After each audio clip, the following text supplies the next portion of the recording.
Assalamualaikum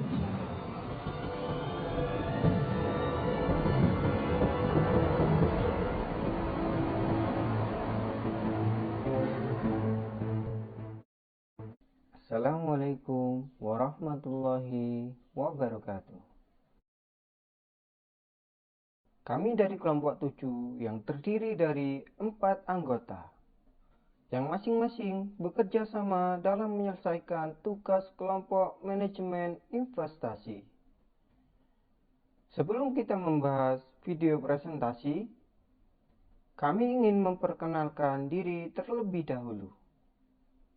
Yang pertama, Muhammad Saifullah, 1931922. Yang kedua, Hindun Maulidia, 1931913. Yang ketiga, Fitria Damayanti, 1931910. Yang keempat, Siti Arofa, 1931937.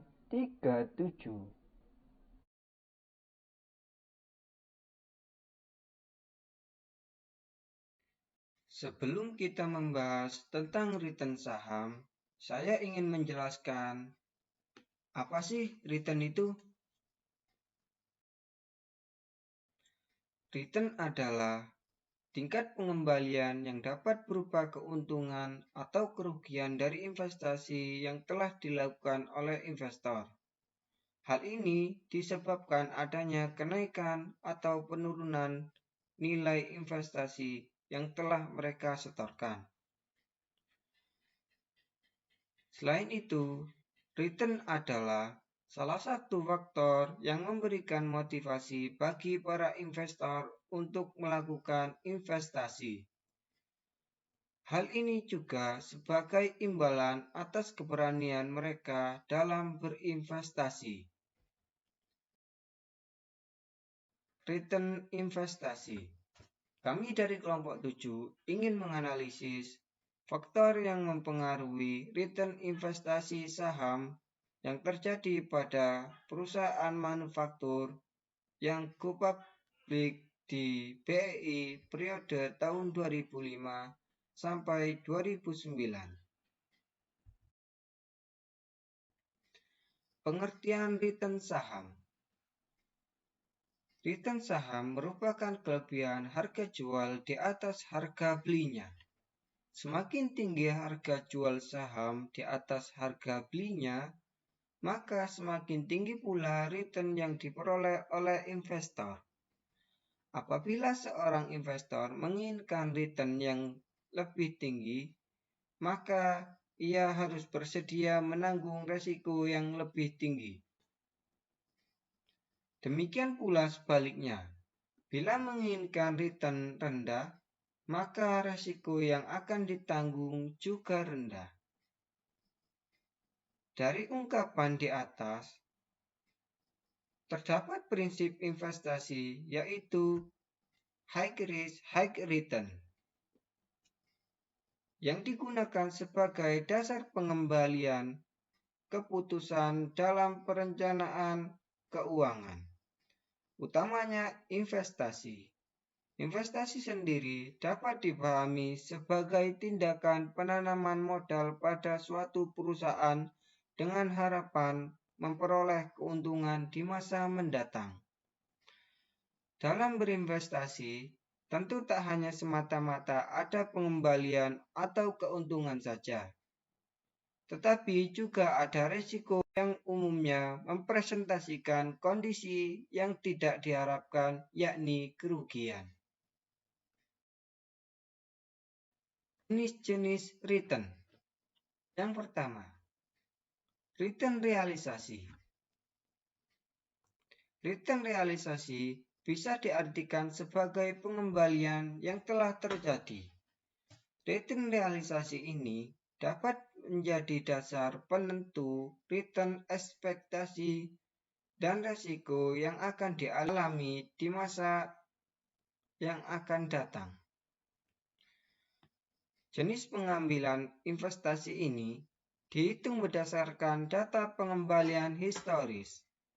Return realisasi ini penting karena digunakan untuk mengukur kinerja perusahaan dan menjadi tolak ukur untuk mengukur return ekspektasi di masa mendatang. Selain itu, return realisasi sendiri juga memiliki beberapa pembagian jenis perhitungannya, yaitu return total, relative return, cumulative return, dan penyesuaian return. Sedangkan untuk rata-rata return dapat diukur berdasarkan perhitungan aritmatika dan perhitungan geometri. Yang kedua, return ekspektasi adalah pengembalian yang diharapkan akan didapatkan oleh investor di masa yang akan datang. Suad Husnan menjelaskan bahwa tingkat pengembalian yang diharapkan merupakan keuntungan yang akan diterima oleh investor atas investasinya di perusahaan emiten di masa yang akan datang. Tingkat pengembalian ini sangat dipengaruhi oleh prospek perusahaan tersebut. Yang ketiga, return total investasi. Return total investasi dapat dihitung sebagai berikut. Return total sama dengan yield ditambah capital gain atau loss. Yang keempat, return yang disyaratkan adalah return yang diperoleh secara historis merupakan tingkat return minimal yang dikehendaki oleh investor atas preferensi subjektif investor terhadap resiko.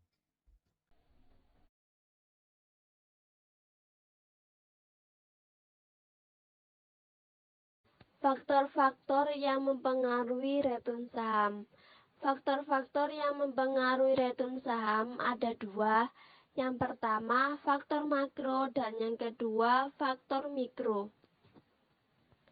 Untuk yang pertama, faktor makro. Berdasarkan faktor makro, return saham dapat terpengaruh melalui faktor makroekonomi dan faktor makro non-ekonomi. Di antara faktor makroekonomi yang mempengaruhi return saham adalah inflasi, suku bunga, kurs valuta asing, tingkat pertumbuhan ekonomi, harga bahan bakar minyak di pasar internasional, dan indeks harga saham regional. Sedangkan yang termasuk dalam faktor makro non-ekonomi adalah peristiwa politik domestik, peristiwa sosial, dan peristiwa politik internasional. Untuk yang kedua, yaitu faktor mikro. Faktor mikro adalah kondisi yang terjadi dari dalam perusahaan termasuk informasi atau data keuangan maupun non-keuangan, informasi fundamental, dan informasi teknikal. Metode estimasi return yang diharapkan rata-rata aritmatik dan geometrik. Estimasi return yang diharapkan bisa dilakukan dengan perhitungan rata-rata return baik secara aritmatik dan rata-rata geometrik. Dua metode yang dapat dipakai adalah yang pertama rata-rata aritmatik. Yang kedua, rata-rata geometrik. Untuk yang pertama, rata-rata aritmatik, rata-rata ini lebih baik dipakai untuk menghitung nilai rata-rata aliran return yang tidak bersifat kumulatif. Dan untuk rata-rata geometrik, rata-rata ini sebaiknya dipakai untuk menghitung tingkat perubahan aliran return pada periode yang bersifat serial dan kumulatif.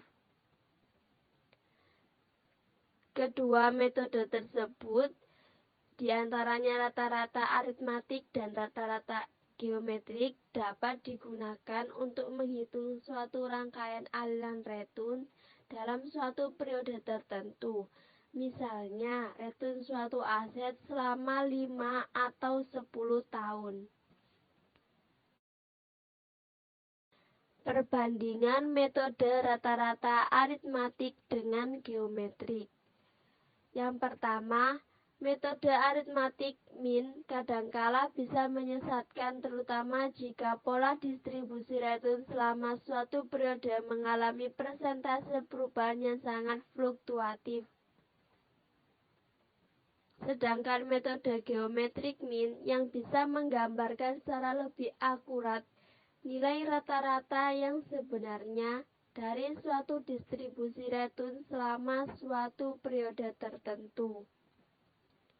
Yang kedua, hasil perhitungan return dengan metode geometrik min lebih kecil dari hasil perhitungan metode aritmatik min. Yang ketiga, tingkat perubahan aliran return pada periode yang bersifat serial dan kumulatif sebaiknya menggunakan metode geometrik min. Sedangkan aritmatik min akan lebih baik dipakai untuk menghitung nilai rata-rata aliran return yang tidak bersifat kumulatif. Contoh perhitungan. Jadi, semakin tinggi nilai return yang ditampilkan, berarti semakin baik performa investasi. Tapi, semakin tinggi nilai return, juga semakin tinggi resiko yang didapatkan. Untuk contoh soal yang pertama, misalnya, Rifki mendapatkan 100 unit reksadana dengan harga masing-masing 110.000. Ketika nantinya harga unitmu naik menjadi 125.000, maka berdasarkan rumus di bawah, returnnya adalah sebagai berikut. Untuk rumus perhitungannya, yaitu harga sekarang dikurangi harga beli dikali jumlah unit yang kamu miliki. Untuk harga sekarang dari reksadana yang dimiliki Rifki yaitu 125.000. Untuk harga belinya adalah 110.000 dan unit yang dimiliki Rifki adalah 100 unit. Jadi totalnya adalah 1.500.000. Ketika harga unit naik, maka Rifki mendapatkan keuntungan sebesar 1.500.000. Nah, bagaimana jika mengalami penurunan harga? Misalnya, jika mendapatkan 100 unit reksadana dengan harga masing-masing 110.000, tapi kemudian mengalami penurunan harga sebesar 95.000. Maka menggunakan rumus yang sama, harga sekarang yaitu sebesar 95.000 dan untuk harga belinya 110.000. Jadi 95.000 dikurangi 110.000 dikali 100 unit sebesar negatif 1.500.000 atau mengalami kerugian sebesar 1.500.000. Komponen utama dalam return. Komponen utama dalam return ada dua. Yang pertama yield, yang kedua capital gain. Untuk yang pertama yield adalah persentase kas yang diterima oleh pihak investor secara periodik pada suatu investasi. Contoh sederhana dari yield ini adalah seperti bunga deposito, bunga obligasi, dividen, dan lain-lain. Yang kedua, capital gain adalah keuntungan yang akan didapatkan oleh investor dari selisih nilai investasi pada saat ini dengan nilai investasi yang ditanamkan pada harga periode yang lalu. Sedangkan jika mengalami kondisi turunnya harga yang bisa membuat investasi mengalami kerugian, maka kondisi ini disebut capital loss. Maksudnya jika ketika harga beli lebih mahal dengan harga jual, maka investor dapat dikatakan capital loss. Dan jika harga beli lebih murah dari harga jual, maka seorang investor bisa dikatakan mengalami capital gain.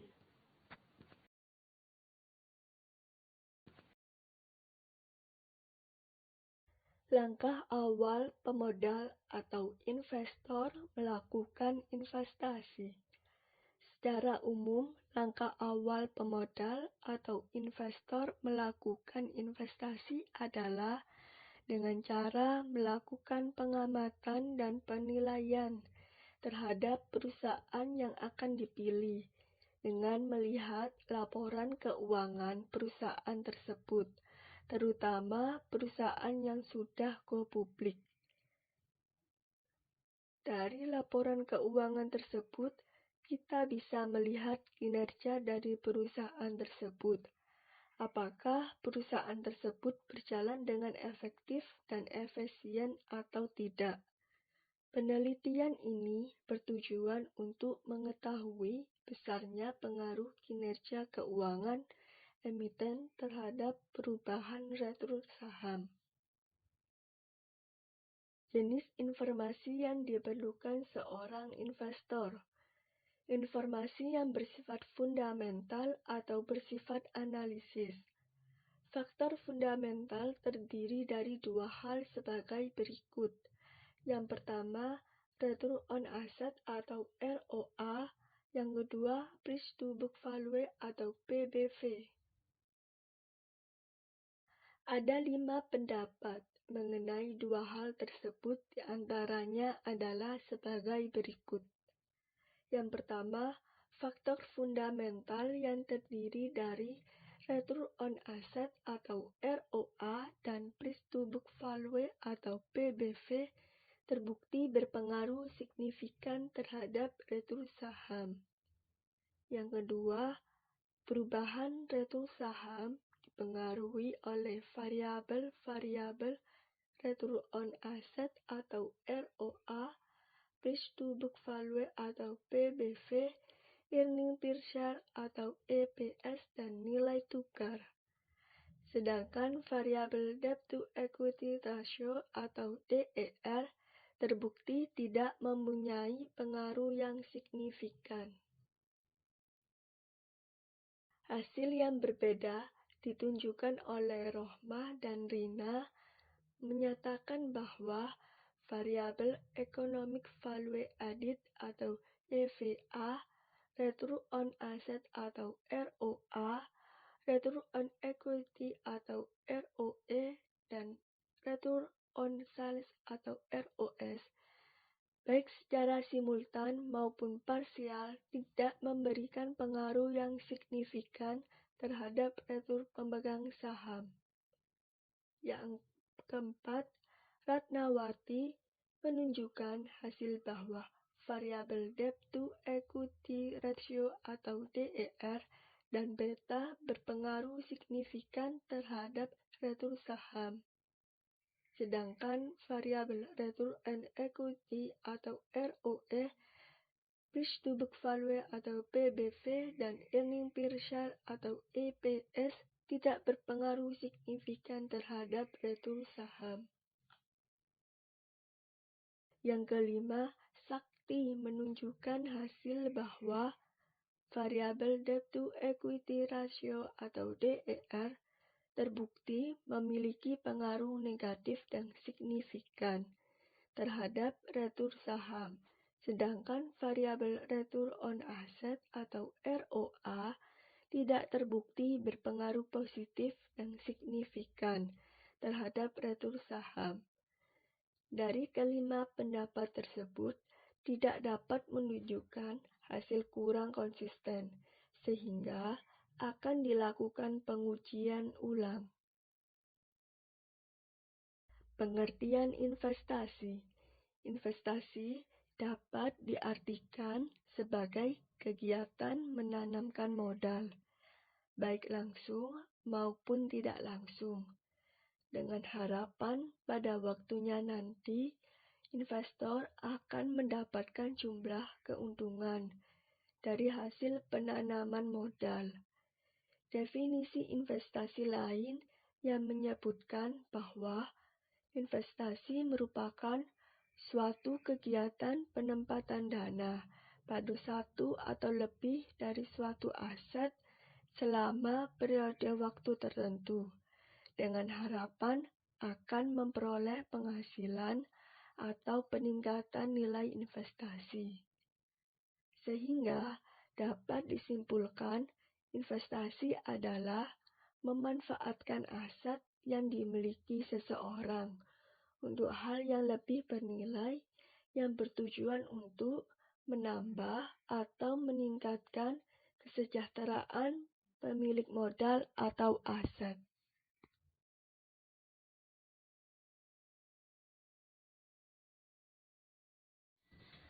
Bahan analisis dalam penelitian. Bahan analisis dalam penelitian tersebut adalah penelitian yang bersifat non-real atau financial asset, di mana yang menjadi tujuan dari investasi ini adalah keuntungan yang didapat dari adanya perubahan harga saham yang menciptakan return atau kembalian yang berupa capital gain atau capital loss. Capital gain atau capital loss adalah keuntungan atau kerugian yang diterima karena selisih antara harga jual dan harga beli suatu instrumen investasi. Besarnya capital gain akan positif bila mana harga jual dari saham yang dimiliki lebih tinggi dari harga belinya. Sedangkan terjadinya capital loss terjadi apabila harga jual saham lebih rendah dari harga beli dari saham, sehingga terjadi kerugian. Teori yang ada dalam penelitian return saham. Teori yang ada di dalam penelitian tersebut adalah teori signaling yang menyatakan bahwa perusahaan yang berkualitas baik dengan sengaja akan memberikan sinyal pada pasar yang berupa informasi. Dengan demikian, pasar diharapkan dapat membedakan perusahaan yang berkualitas baik dan buruk. Agar sinyal tersebut efektif, maka harus dapat ditangkap pasar dan dipersepsikan baik, serta tidak mudah ditiru oleh perusahaan yang berkualitas buruk. Kerangka pikir penelitian return saham. Return on asset adalah analisis rentabilitas untuk mengukur efisiensi dan profitabilitas dari perusahaan yang bersangkutan. Return on asset perusahaan akan diukur dengan menggunakan ROA sama dengan laba setelah pajak dibagi total aset. Kedua, debt to equity adalah rasio yang digunakan untuk mengukur total hutang yang diukur dari perbandingan total hutang dengan ekuitas pemegang saham. Debt to equity ratio diperoleh dengan rumus DER sama dengan total utang dibagi ekuitas pemegang saham. Earning per share merupakan rasio yang mengukur berapa besar laba bersih yang dihasilkan perusahaan untuk tiap-tiap lembar saham yang beredar dan merupakan salah satu indikator keberhasilan suatu perusahaan. EPS dirumuskan sebagai berikut. earning after tax. Price to book value adalah rasio yang digunakan untuk mengukur kinerja harga pasar saham terhadap nilai bukunya. PBV adalah indikator lain yang digunakan untuk menilai kerja perusahaan. Price to book dihitung dengan PBV sama dengan PS. PVS di mana PS sama dengan harga pasar saham, PBV sama dengan book value per share. Populasi dan penentuan sampel. Populasi dalam penelitian ini adalah perusahaan manufaktur yang terdaftar di Bursa Efek Indonesia periode antara tahun 2005 sampai 2009 yang berjumlah 170 perusahaan. Pengambilan sampel dilakukan dengan pendekatan non-probability sampling. Dengan teknik penentuan sampel menggunakan purposive sampling, yaitu teknik penentuan sampel dengan pertimbangan tertentu. Berdasarkan kriteria-kriteria dan pertimbangan sampel dalam penelitian ini, sebanyak 114 perusahaan yang masuk dalam sektor manufaktur di Bursa Efek Indonesia.